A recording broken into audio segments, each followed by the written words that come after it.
ఈ వైకుంఠ ఏకాదశిని ముక్కోటి ఏకాదశి అని కూడా అంటారండి. ఎందుకు అంటే వైకుంఠం నుంచి శ్రీ మహావిష్ణువు 3,00,00,000 మంది దేవతలతో కలిసి గరుడ వాహనంపై భూలోకానికి భక్తులకు దర్శనం ఇవ్వడానికి వస్తాడటండి.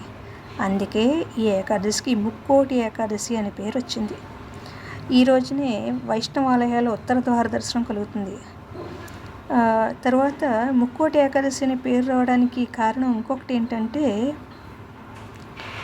3,00,00,000 ఏకాదశి తిథిలో చేసినంత పుణ్యఫలం కలుగుతుందటండి. ఈరోజు ఏకాదశి చేస్తే, ఉపవాసం ఉండి విష్ణు సహస్రనామ పారాయణం చేస్తే 3,00,00,000 ఏకాదశి చేసిన ఫలం.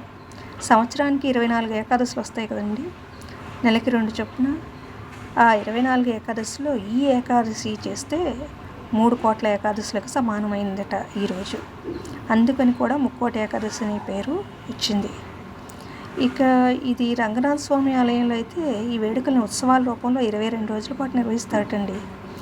ఇక తిరుపతిలో అయితే 10 రోజుల పాటు ఈ వేడుకలు నిర్వహిస్తారు. హైదరాబాద్ జియాగూడలో కూడా రంగనాథ స్వామి ఆలయం ఉంది, అక్కడ 5 రోజుల పాటు ఈ వేడుకలు నిర్వహిస్తారు. అదే అండి ఈ వైకుంఠ ఏకాదశి లేదా ముక్కోటి ఏకాదశి విశిష్టత. Thank you so much for watching.